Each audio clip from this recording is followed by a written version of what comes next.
Now, our feature presentation. This is Ed McMahon. And now, here's Andrew.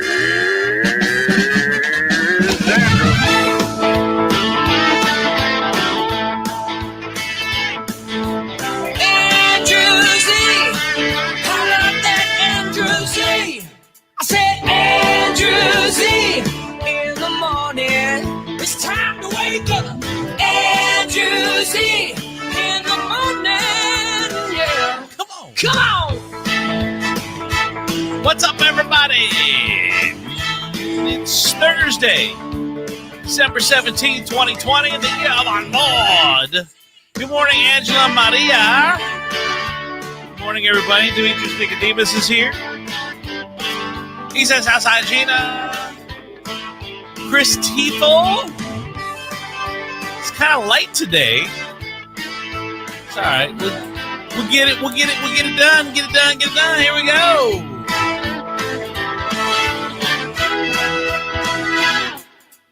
Andrew Z. In the morning. Woo! What time of day is it again? It's a light day. You said what time? What? Never mind. Never mind. Never mind. Let's go. Oh, Jesus. Start the show off with a bang, Tiefel. Good job. Good job, buddy. It's not my fault that Andrew comes in here without enough caffeine in his system. What do you mean? I was fine. that's Just by the way, mean. I watched a video this morning, and it made me think of Demetrius. Tiefel, play this for me. I am getting there. All right. It was a TikToker, and she's pitching a new business idea. Gina will approve the screen share. Okay, here we go. Do it full screen. I can't go full screen. All right, it's all right. Watch. So she's talking about her new business idea. Did you share it with audio, Tiefel? Oh, and then she kind of just falls. You don't want audio. Yeah, well, you can. I don't. But she doesn't know why she fell, and then all of a sudden, She just keeps going. it's time. And then Bloop! oh, He just wait fell for out. it. She just fell out. I believe her brother's supposed to run into the room at some point. Oh, really? The bad news is she fainted for no reason. Good news is she got like 9 million views on TikTok. That's the way to do it. Good for and he just hits her with a pillow. Like, damn. And there's Kara. Man, we like that is a video that you have to show like 2 days before Christmas and start talking to your family about how important relationships are. Like, you don't walk in and just start hitting your sister with a pillow when you see her sprawled out on the ground. There could be issues at hand. You know, like we have to talk about why you and your sister aren't as close as I would like you to be. Like that's a conversation I need to have with you too. For those listening to the podcast who aren't watching, what happened was she faints, falls on the floor, and they hear the thunk in the house. The brother runs in the room to find out what's going on. She's laying on the floor, and he just starts hitting her with a pillow and then runs out of the room. Yeah, once he realizes something's wrong, he just runs. He's like, she's not moving. He casually walks into the room and it's like, what the hell? And just hits her with the pillow, then runs out of the room. Oh my God. Do you have any siblings? I do. Okay, so then that's such a typical sibling move that he did. Like poking them with their foot, like, what are you doing down there? Get up, and walking out of the room. That's totally normal sibling stuff. Man, I don't know. I still it would make me question my parenting at that point. It depends on which sibling. Up until that point. Yeah. Like you're supposed to, like you see if you see your sibling sprawled out on the ground, I want you to check on them first and then laugh. Like that was always. He was doing. No, he hit her first. Like he hit her first. He didn't go down and shake her. Like that's what I want before you get the full on laugh. Like I had an aunt who was like 300 and some odd pounds, right? and she got up out of a recliner and got caught up in her own feet.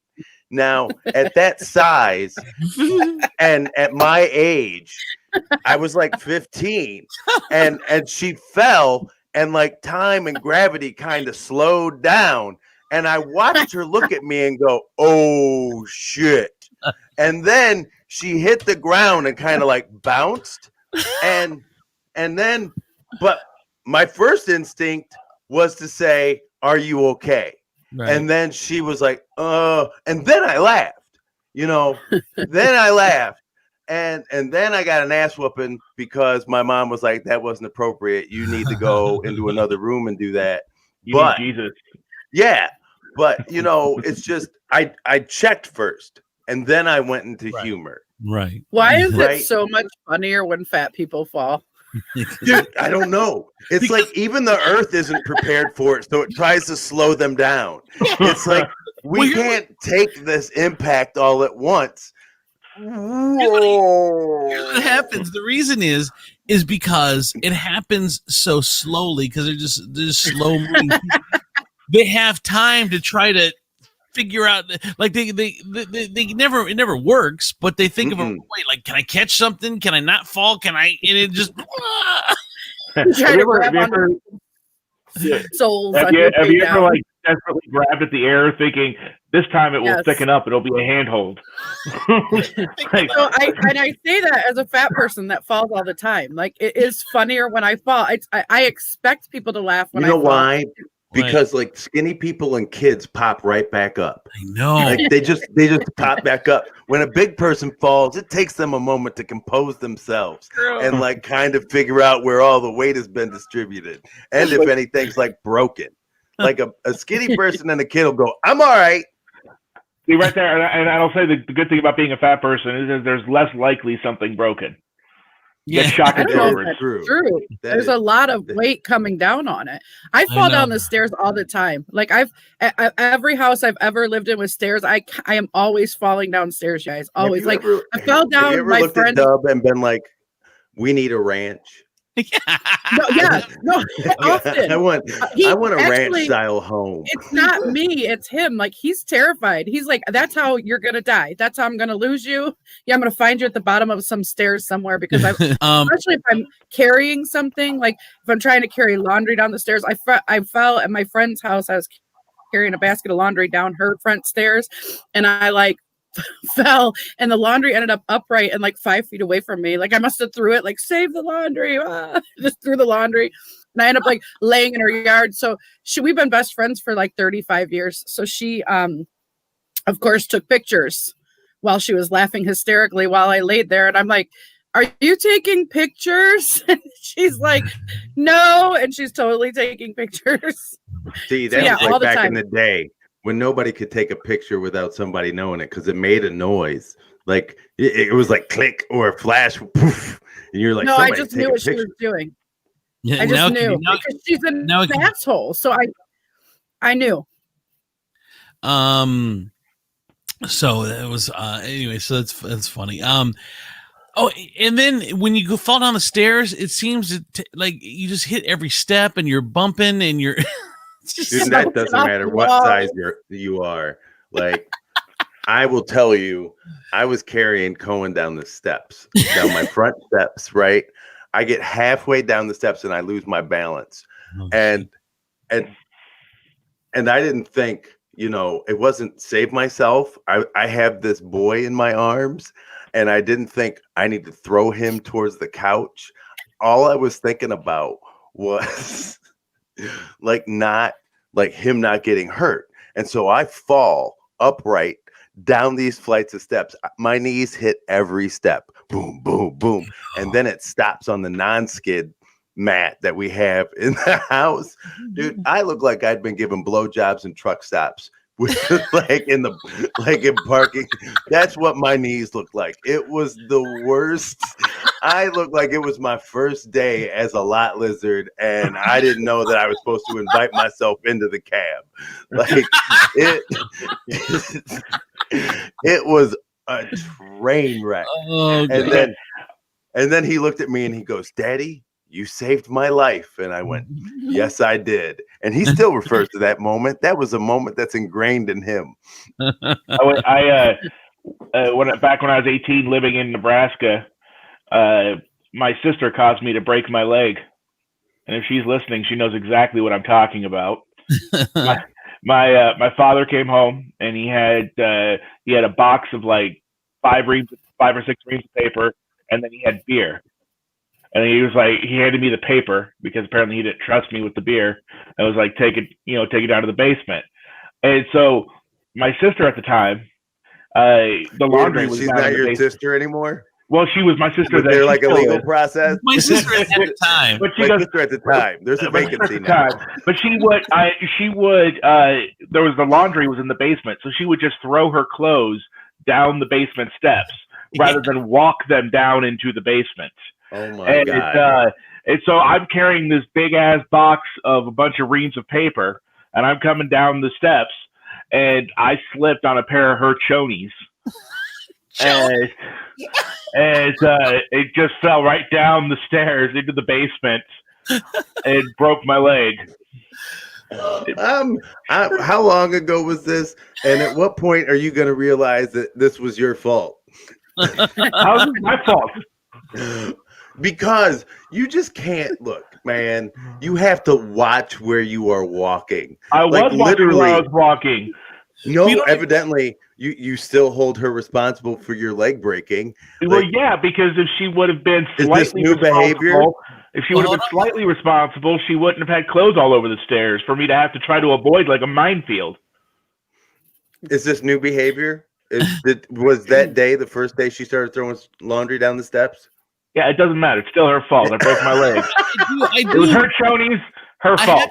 I have to agree with Tiefel, because if you're going down the stairs, it's can it be assumed that there's nothing, like the pathways should be cleared. I don't know. I've been to Gina's house. It's probably a very dangerous assumption now. You got a bunch of shit up your stairs. I don't know. Anyway, so a friend of mine from high school. And we weren't close friends, but we're definitely friends. Like, he knows who I am. I know who he is. That's called an acquaintance. Yeah, I guess. My thing is, if I don't have their phone number, if I don't have their phone number in my sentence, but he was really good at baseball. He was really good at baseball. And he ended up playing for the Angels and then playing for the Cardinals in St. Louis. And his name is Jim Edmonds. And I guess he's in some big controversy right now. So Jimmy, he ended up marrying a girl from a show, a girl named Megan King. I don't know who she is, but they're estranged now. But she's from Real Housewives of Orange County. So he married her, and he was living in St. Louis because that was the last place. And I guess on December 10th, about a week ago, he shared some videos of their house, their house via Instagram stories, revealing the trash was just left behind, and there were fingerprints on the refrigerator.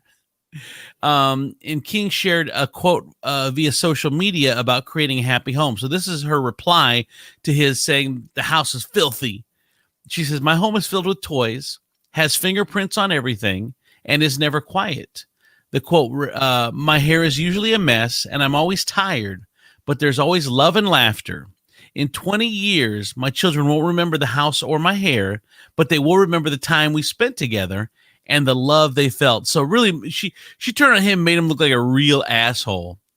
And she's 36, he's 51, I think. Or and he's probably my age. So anyway, that's the big controversy now, is that and I wanted to look for some other thing. He called the people there, the tenants ruined the house, but the tenants he's referring to are his kids. His stepkids, yes. They're stepkids. Calling him. Call it what it is. They're like, that's how he looks at them. Like, it came with the vagina. That's what he looked at. He goes, "Is this vagina worth these 3 tenants?" And he was like, it's 30-year-old vagina. I'm 50 some odd years old. People barely remember me, so yes, at this point, I think it's worth having 3 illegals living in my home. And now he's realizing that he doesn't get to visit the vagina as much as he wants to. And so now it's like, now the benefit doesn't outweigh, the loss. And that's what it is. Yeah. But like, the blowback is on him because he's a douchebag. Yeah, he is. And you know what? He's always been a douchebag, even when we were younger. Like he was great at baseball, but he was always a douchebag, and so I could totally see this happening. And that's the big. I guess I'm confused. Why did they vacate the house and he's taking the house? They're not divorced. I don't know. It's imagery. That's what he's saying. He's like, these people are treating his home like tenants, like renters. That's a guy who's thrown a bunch of people who are low income out of rental property that he's bought. I'm looking at these pictures, and it's really not that bad. No, it's cleaner than my apartment, and I should probably clean my apartment. Oh, that's the thing. It really, because it's not that dirty. It's just mom stuff. You have kids. Your house is not going to be perfect if you have kids, and he's making a big deal out of it. I aspire to this level of messy. Like, are they his stepkids or are they his real kids? I guess I should find that out. I could tell you in here 2 seconds. I saw it at the end of the story. It says the former athlete shares 3 children with her. Okay. Daughter Aspen 4 and twins Hart and Hayes, who are 2. Oh, they moved out of the house in 2 and 4-year-olds, and he's talking. I thought maybe we're talking about teenage stepkids or something like that. This dude's a for real dude. These are all accident babies. On his part. These are all. She's like, hey, isn't it great? I'm pregnant, and he was like, I'll take 1. And then boom, the next time it came around, he got hit with twins. Now he feels cheated. Now, like he's past his I want to raise children phase. Like that's what he's angry. And now he's lashing out. Yeah, he says he claimed that's a douchey thing to do. The former MLB player said lots of fingerprints on the drawers as he returned to the house following her. So she moved out, and he comes back. What's he trying to teach his kids to not leave behind trace of evidence or something? Like, why is he worrying about fingerprints on things? I know. So it's always an athlete that kills his wife. It's always an athlete who was like, and that's always boggled my mind. Like, really? You're upset about a child support payment? Like, you don't want to come up off of a child support payment? Like, damn. So she vacated the house. So he was coming to check the property. Oh, go ahead, Gina. I just don't.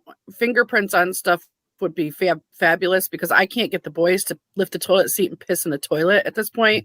Like, they come out of the toilet, looks like they fire hosed my bathroom, and I don't understand it. Boys are weird and mind boggling. You need to ask them how much pressure is coming out of it. Oh, okay, good. I genuinely it could literally be a hose setting. Yeah. You got to throw a Cheerio in the bowl, give him a target. I've been asking Andrew to discuss this for the last 2 weeks now because I have genuine questions I want to ask you guys about boys in the bathroom.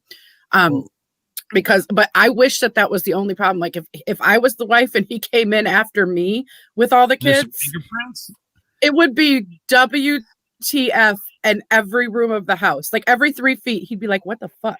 What the fuck? Every 3 feet in the house. I don't know. I'm looking at this toilet's clean too. I don't even know what he's complaining about.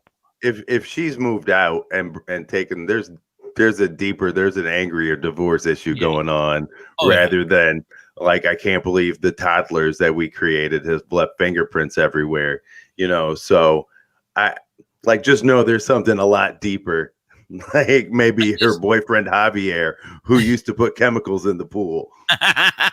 He says after he discovered there was some poop in the toilet and some trash in the bathroom, he said, I didn't realize that someone would leave a house this dirty and messy. A source says I live in a house that dirty and messy. a source says it took close to a year for her to finally leave the house so he could put it up for sale. And when she did vacate the property, he said, "Excuse me." Bless you. He said she left it looking like a pigsty. Oh, that's too bad. This is a guy who's never seen a pigsty. Right? He's a lot angrier. You know, I thought this was gonna go like in a direction where it was just like, you know, maybe he came home and it was a hard day at work and like his family, it's just a lived-in house, but he's just a dick, you know. Yeah. And because it's funny because yesterday, all right, I started a conversation with my wife. My intent on the conversation, there was no, like, I did not foresee it going the direction in which it took. All right. Never do. I didn't. No. I didn't. And here's the problem with, and I'm glad you said that, Chris, because she gets home from work and she's sitting at the table and she's eating like some yogurt or something and she's scrolling through Instagram. Now, my intent on what I said was just to make an observation that would maybe, you know, create a conversation and maybe make a deeper change with all of us. Mm-hmm. But what I said was, hey, I think you spend a lot of time on your phone. Now that's not like, and I meant it as just an overall observation. And the intent was not to get me into an argument. The intent was for somebody to say, hey, you know what? I'm glad you observed that. I think I'm spending a lot of time on my phone as well, you know, and then we'll make some changes, right? So, so how'd the couch feel last night? So, yeah. So what she heard was, bitch, you spend a lot of time on your phone. And so like it turned into like this huge fight. And I'm like, what the, like, that was not my intent. And then like after a while, after she had calmed down, I like sat down with her and I said, hey, you know, when I said what I said, it wasn't an indictment of your behavior. It was just me making an observation and not saying that I'm, you know, blameless in this whole thing. But what she heard was, I'm perfect. You spend a lot of time on the phone. Right. And hey, buddy. Good. Okay. And I'm sorry. You're fine. But yeah, he's on the ceiling fan. That guy is crazy. All right. Okay. Hey, but on the pony wall, there's a surprise for you. On the half wall in the kitchen. Just check. All right. Pony wall. I've never heard it called that. Yeah. I just figured it had a picture of a pony on it. No. It's just like a half wall. And pony wall. It's a pony wall. Yeah. Yeah. D, we're going down the path of pony wall. We're done with your angry wife. Oh no. So what I did was I was just like, I was sitting there thinking, well, like we were all mad at each other. I'm like, you know, why didn't I, you know, think about the presentation? Because she was like, there was a better way for you to say that to me. And she was absolutely right, you know, but I have a rough draft mouth, right? Yes. Like that's what it is. It's a rough draft mouth. You wouldn't ever hand in the first thing that you wrote down. No. Like you would make corrections to it so that the outcome would fix itself. But I got a rough draft mouth. Yeah. And so I spit out the dumbest shit and I don't think about how it looks or how it sounds. Well, I don't think any of our brains have a final draft option. I mean, I know mine doesn't. I'm the same way. Like I'll throw it out there. I'm like, once it's out of your mouth, it's too late. And you're like, man, I should have said it differently, but there it went. Yeah. And so I'm like, you know what? I was like, maybe you just need to start like writing what the first thing that you think about saying down and look at it and go, what is the outcome that I am looking for out of this thing that I want to say? And if it's a fight, then fuck it. Say the first thing that you want to say, you know, but if you're looking for like a pleasant outcome, maybe there should be a, hey, we, us, me kind of deal thing in it, and how do we fix things? And I also think he made a mistake right when she came home, sort of situation. Like maybe give that a buffer of an hour or two, then broach the subject. And you know what? And that I agree completely, because then it was, on top of that, it was the first thing you do is jump on your phone when you get home. And it wasn't like, that was not my intent. Like, but when she walked through the door, she jumps on her phone, and then I say, "Hey, I think you spent a lot of time on your phone." She's like, "Bitch, I just got home. Let me have a moment." Yeah. And I was like, but it wasn't like that. And I was all poor timing. Because the problem is it's not just that moment. Okay, she's right that one time it was that moment, but the problem is a bigger issue happens too much, because Colleen's the same thing. And I'm like, your kids are here and I'm here. What is more important that you need to jump on your phone about that instead of connecting with us? Because I've talked to you. Because I know what you're going to say. There's new things on the internet. Because you can disconnect from everything when you're on your phone, and it drives me crazy. And I would agree if it was just like completely one-sided, right? Right. I probably spend an enormous amount of time playing those stupid like video golf. I play video games on my phone, like block stacker and dumb shit like that. but so in that regards, we're kind of the same. And I have like tried to make a concerted effort to like put my phone down, right? Because I'm really, you can't come in it, saying, "Hey, I think as a family we spend too much time," and that's what I should have said. As a family, I think we spend too much time on devices instead of, "Hey, I think you spend too much time on your phone." Yeah. Right? At least you learn is like, instead of blaming, it's all of us are to blame. Yeah. That would have been I think that would have been I notice how Gina's been eerily silent during this entire endeavor. I know. Well, she's on her phone all the time. She's on her computer, actually. Okay, like first of all, let's pick this apart for a second. Yeah, you should never start a conversation, Demetrius. I'm going to give you life-changing advice. Never, ever start a conversation with you. Never. That word out the window. The conversation needs to start with "I feel" or "we." Never you. Okay. Oh, it never. So that will say. That was how I started it. I feel like you spend too much time on your phone. Well, I feel like you. Yeah. I put my dumbass feelings in front of that stupid ass sentence. It would be, what you should say is something like, "I feel sad. I feel like," I'm not saying you should say, "I feel you're wrong." That's not okay. It's, "I feel whatever you are feeling about the situation." I feel morally superior to you in your phone use. Second of all, Andrew has zero business talking about Colleen's phone use. Absolutely zero, because that phone is attached to his hand. He can't even put it down when he's driving. Whenever I'm in the car with him, I think I'm going to die. Like that. I don't want Andrew to talk about Colleen's phone use at all, because that's bullshit. Can't even properly format a text. And I work on the computer, which is why I'm on the computer a lot, Andrew. I work on my phone. And I'm rarely on my, like, I've done the same thing, Demetrius. I put my phone down a lot. Like I try to be in the moment, and when I'm at family functions and things like that, but I do mindless clicking. Like sometimes I have to just shut my brain down for a few and just mindlessly click and match stupid candies and blocks and whatever else it is. Sometimes you have to do that for your mental health.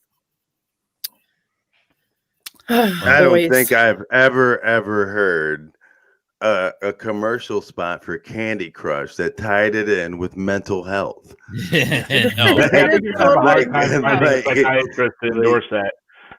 the FDA has said a couple of rounds. 9 out of 10 psychiatrists recommend. Yeah. I'm telling you, it's mental health. Has anybody been wowed about these schizophrenia like medication commercials other than me? No, what? I haven't watched. I don't watch too much television. What's going on? Yeah, I don't have you seen them? two schizophrenics are riding on the bus and they're having a conversation about how grateful they are that they found this medication. And I'm like, how the hell? Like, when did that happen? And then one of them stumbles across another schizophrenic in the park, and then they have a conversation about maybe he should check into this like medication. They're like, man, you know what? If you're dealing with schizophrenia, this is a medication you need to look into. No, I haven't seen it. No. No, I was waiting for the punchline. That's an actual thing. There isn't. It's an actual thing. Oh, damn. I was like, damn, man, what city is this where like they just roam around and bump into each other like this?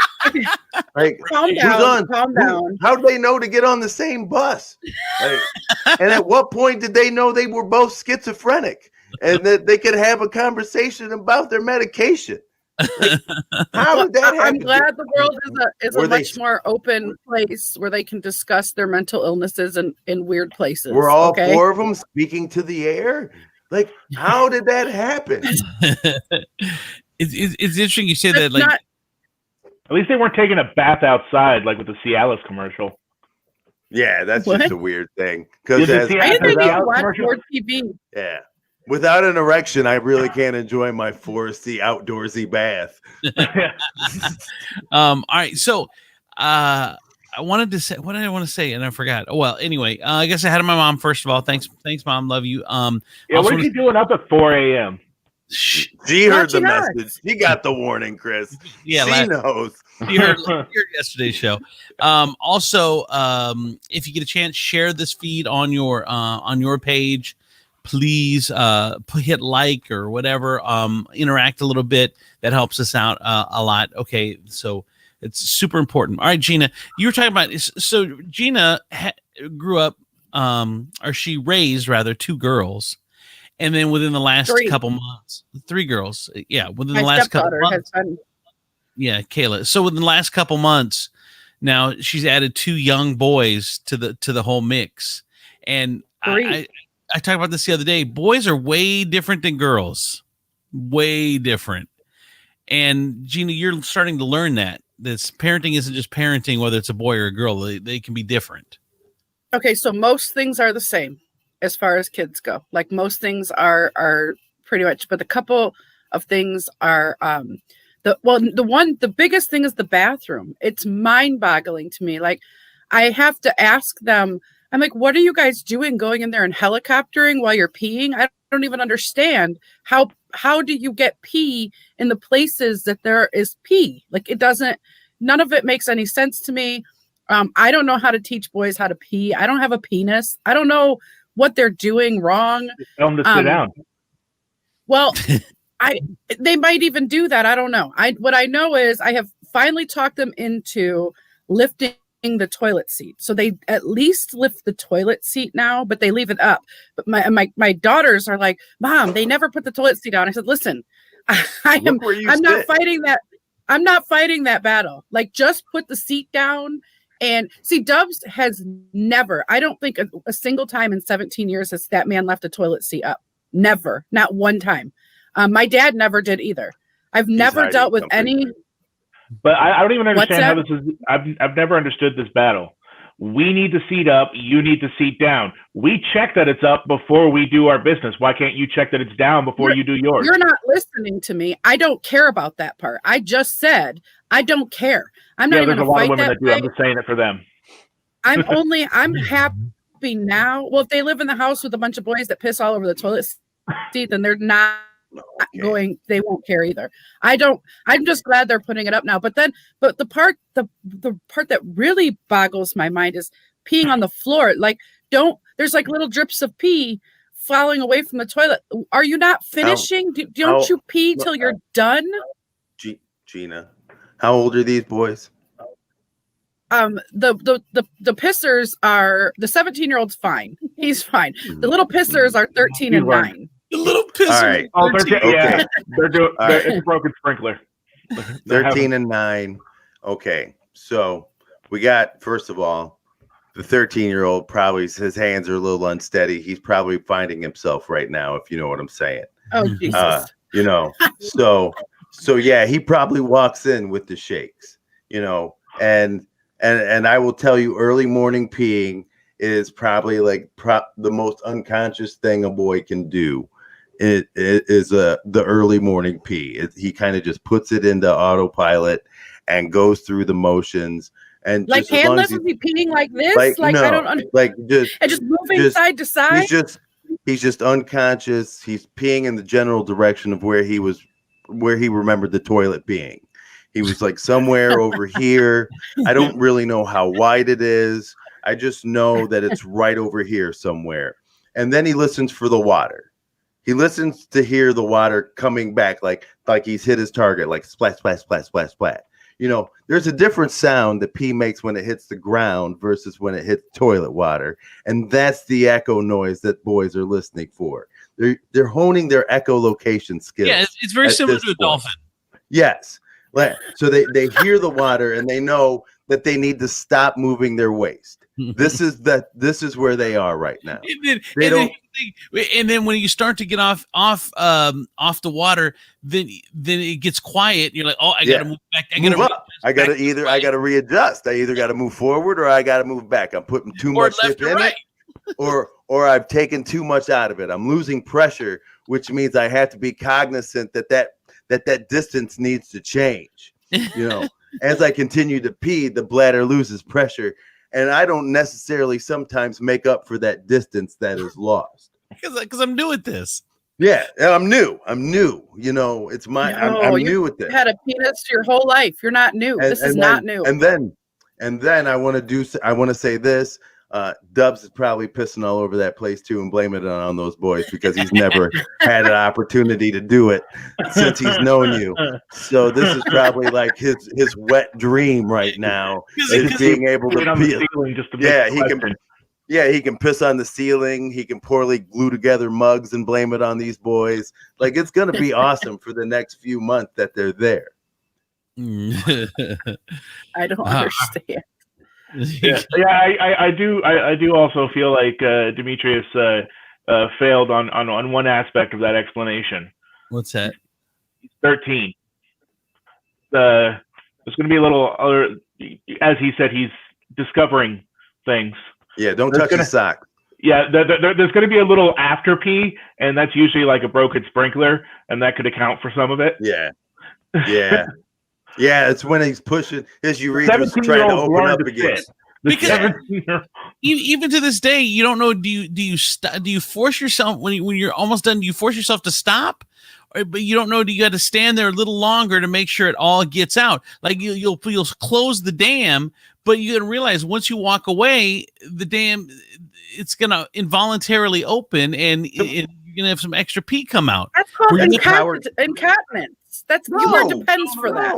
You got to work that muscle. That muscle is new. Like these kids don't know. It took me, dude. I can stop peeing on command now. You know, I just have to send a little message like and it stops. That's not something that kids have immediately. You know, that muscle's tiny. But even then, you know that when you on it. But even then, you know, whenever you send that signal to stop, there's still going to be a little more coming out because it's like whenever you turn off your hose, there's still water in there. No, I'm telling you, my hose knows who's the boss. You're the boss of your own hose. I'm the boss of my own hose. My hose just don't spit out anything because it wants to. My hose asks me for permission first. So you don't need to pee. Then I say no hose, no. Go ahead. And it goes, yes, boss. Don't tell him you're kidding. Tell him you're dead serious because you just gave him an invite to pee on the seat. It was the 17-year-old. He does not pee on the seat. No, he doesn't. He will now.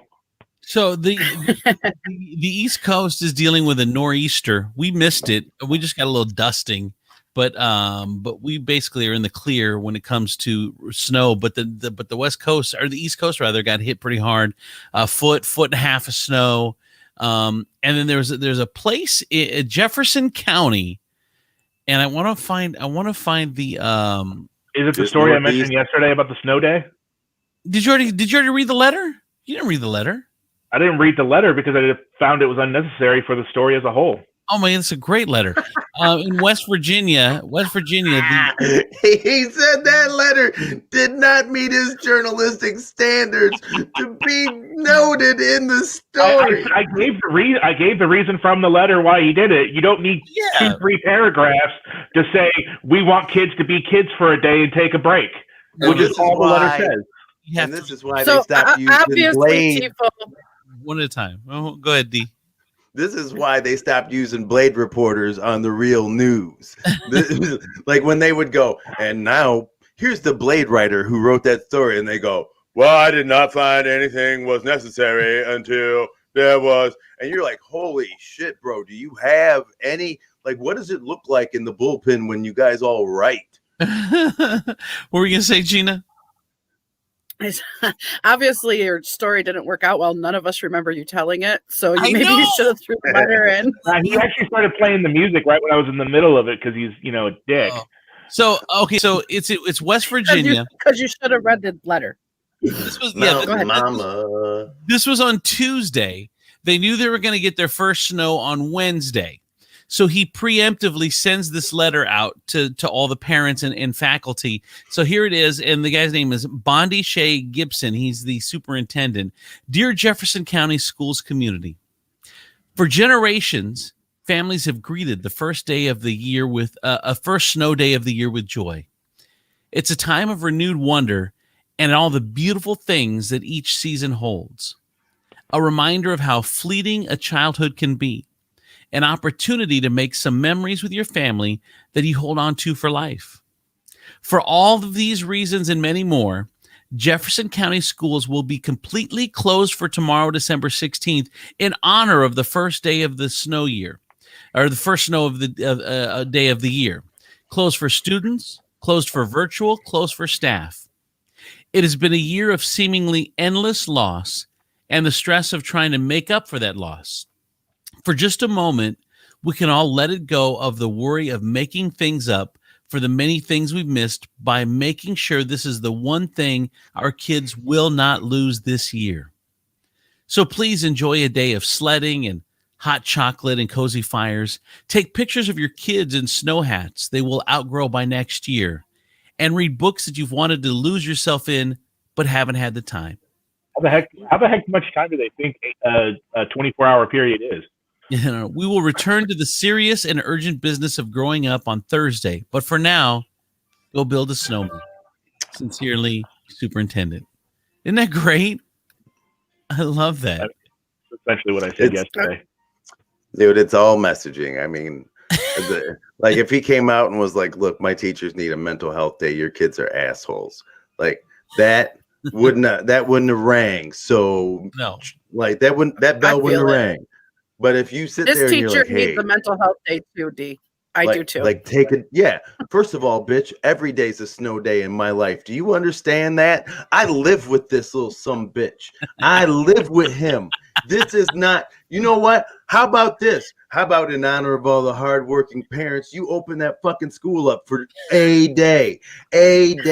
Give me 8 hours. That's all I need. I'll come get him. I know he lives with me. He tells me every day.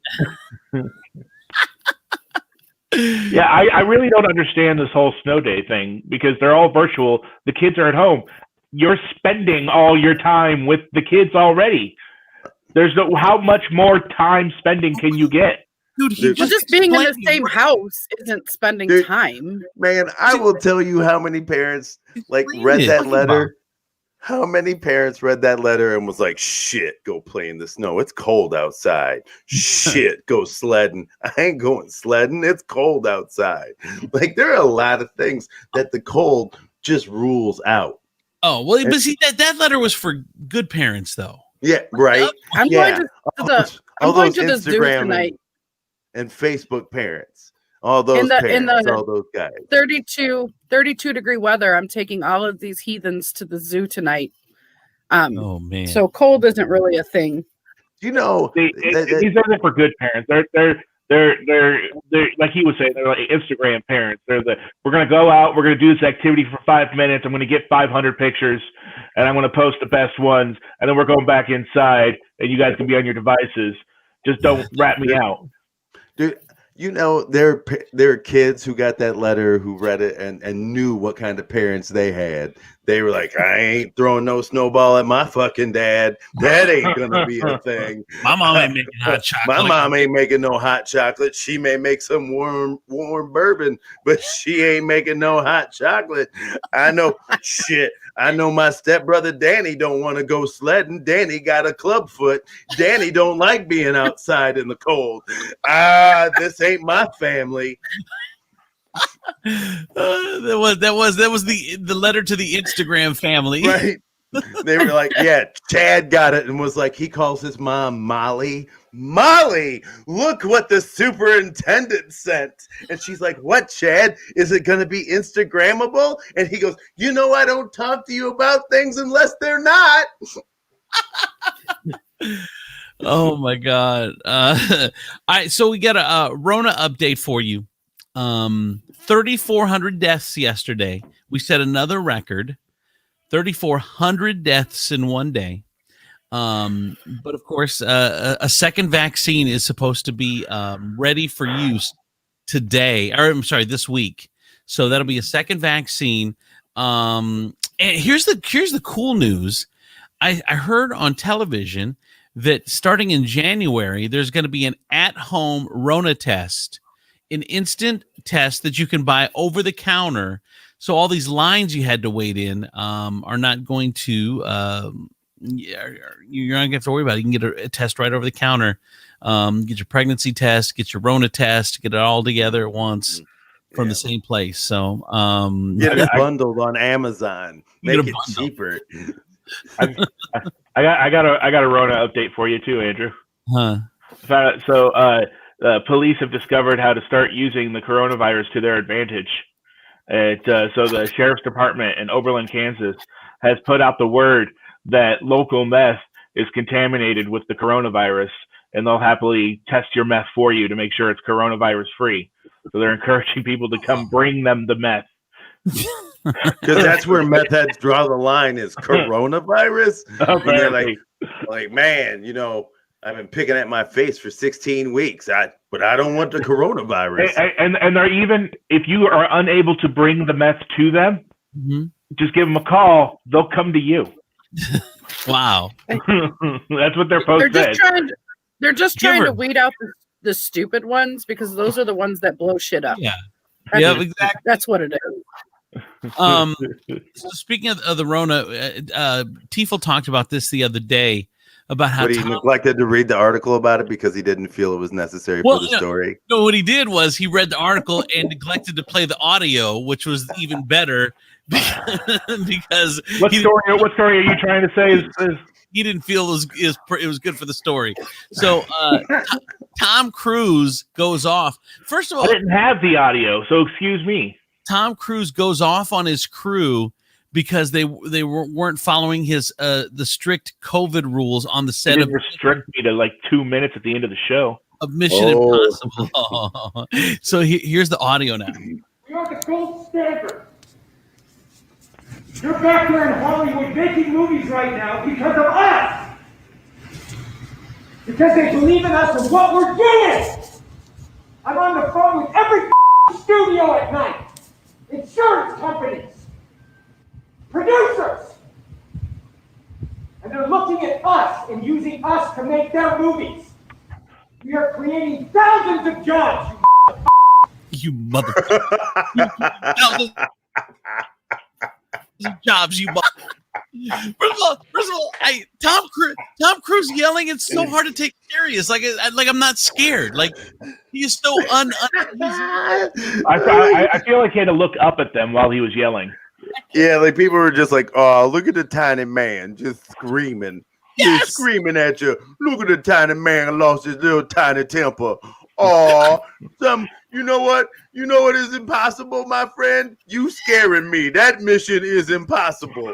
That is the funniest. Every time I see you yell, it is Mission Impossible 8, 9, and 10, because this is the cutest shit. Could you wear this little elf hat when you do this? This is going to make my nephew so happy. Angry little gnome there, isn't he? Yes. I don't ever want to see it again. Ever. And if you don't do it, you're fired. And I see you do it again, you're gone. Does he even have the authority to fire a crew? I don't know. Oh, yeah. God, what an ass! What an ass. That crew he does, because this is Mission Impossible 7, because evidently the last 6 were lies, because those were very possible. So, like Neverending Story had like 7 iterations. Yeah, if it's impossible, how are you doing it 7 yeah, like come on now. At one point, does your boss go, man, we really need to change the name of this troop here. You guys are doing very possible things. This is very. We are sending you on very possible missions. This is, and that's one thing. The in-universe canon name for their group is the IMF, the Impossible Mission Force. And what person stood in front of a senator or a Senate committee and was trying to get funding for a secret, covert spy agency and was like, yeah, we're going to call it Impossible Mission Force, and was not laughed out of chambers? You know what it was? It was one guy who was super high, who was looking for some government funding, didn't think he was going to get it. And they were like, so what are you going to call it? And he was like, Impossible Mission Force. And they were like, we love it. Love it. Here's 10 billion. And he was like, oh, shit. I got to make me an impossible mission force. We got to find some impossible missions. Shit. Here's some more audio. And anyone on this crew does it. That's it. And you too. And you too. And you. Don't you ever do it again. He has a good point. I mean, he was fighting the good fight on the Rona. Right. I agree. I would have been mad, like, after the first, like, after he hit those first 2, he was like, you too, and you too. And then he took that pause. He's including everybody. He was like, and then he took that pause, and I'd be like, damn, look, he got those 2. And then he pointed at me, and you too. Shit. Shit, Tom Cruise is a good actor. I thought that was the end, and then he hit me with that next boom. You too. And you. Picture it like in Half Baked, where he's like, F you, you're cool. F you, I'm out. Yeah. Like he's just skipping over people. You can tell people are losing their homes because our industry is shut down. It's not going to put food on their table or pay for their college education. I feel like he was just having a bad day. I'm sorry, Steve. You can no longer go to college, and you can thank Tom Cruise for that. I get the vibe that he's just acting, like almost like I'm watching Tom Cruise play a part. Well, he's upset because the production's been plagued by being shut down at least twice because of positive coronavirus tests among the crew. And so they put these rules in place specifically to avoid that. And then he saw 2 people standing next to each other at a computer and just went off. I get it, but I can't take him serious because it just seems like a movie part, like a guy that's playing a guy that's mad about COVID. Like, what do you think? You think Jerry Maguire? Yeah, and that you can't handle COVID. That is why I am starting up my new service for small, authoritative white men. It's called Hire Yourself a Mean, Angry Black Guy. That's what it is. He will stand behind you and yell the shit that you really want to that nobody takes seriously until people get it done. Jerome, will you tell these motherfuckers? Yes. Jerome, tell them about the COVID restrictions. Look, you motherfuckers, there's COVID restrictions.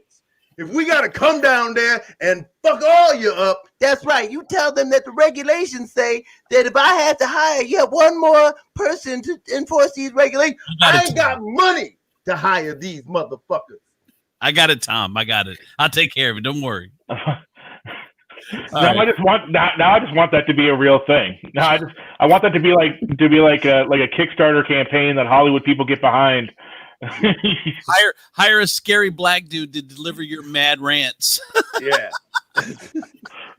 Hey, Andrew, while you were playing the audio, though, I did find some breaking news. What? Our favorite Tiger King, Joe Exotic, who's currently in prison at the moment, is suing the Justice Department for rejecting his pardon application. Oh, geez. Apparently, he's saying that He's saying that it was rejected 2 days after it was submitted, so it means it was never actually shown to the president, who's the actual decision maker. They don't all make it to him. I Well, know. that's what he's saying. He's saying that the office of the pardon attorney is usurping the president's role in being the constitutional decision maker. Sir, you titled it "The Tiger King." We need your actual name. Yeah. There's a lot of people in prison that call themselves Tiger King. It's I weird. just never heard of anyone trying to sue themselves into a pardon. Yeah, I don't know. Yeah, that they do that with plea deals too. You sue the jail when when the judge doesn't do your plea deal like you wanted to. So Yeah, it's pretty normal. One last thing. So Tom Cruise is railing because they're not following COVID restrictions. Meanwhile, Kirk Cameron He's alive. is having. Yes, He didn't get raptured yet. he's a born again Christian. Yeah, isn't yeah. he? And He's probably an anti-masker, anti-vaxxer. Yeah, of he's course like a he is. super Christian. He's a minister. He's got his own congregation out in LA, and they're holding Christmas Carol protests, maskless, because of the of the restrictions in California. So here's Kirk Cameron. Now, you guys, Growing Pains. If you remember Growing Pains, that's where he was. I don't remember his name on the show, but whatever. Here he is. Listen, we had the most amazing time on this last Sunday. It was a Christmas caroling, peaceful protest. Have you ever sung Christmas carols by candlelight at a time where your state governor has prohibited you from doing that in America? Well, this is actually happening. You can't make this up. People. I don't understand whether it's some protest, dude. They're trying to keep everybody safe. It's scientifically proven the Rona can be spread by molecules out of your stupid fucking Jesus mouth, and if you keep your Jesus mouth closed, then the Rona won't spread. And if you open your Jesus mouth, then it's going to spread the Rona. I don't know why if you're letting yourself be led by Mike Seaver, you're too far gone. Yes. It's so true. People had such a great time. It lifted our spirits. Over 500 people gathered in our local community for this peaceful protest as part of the Sing It Louder USA gatherings. And we're having Sing It Louder. I don't have enough Rona all over me. Sing it louder. His best friend was named Boner. Okay, we don't need to listen to him anymore. Can't with these idiots. All right. It's absolutely.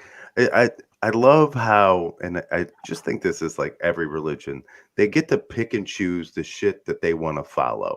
You know what? You totally want to, you're singing about loving Jesus, but yet you forget that Jesus said, to the least of my brothers, be true.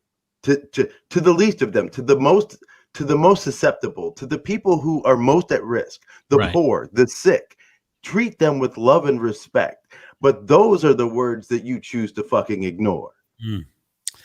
Yeah. So there you go. They just and the reason that the deaths were so high yesterday, and the reason why it's getting worse, is because this is now the bump from Thanksgiving. Everyone's it's the Thanksgiving bump because you had to have a fucking turkey with your family.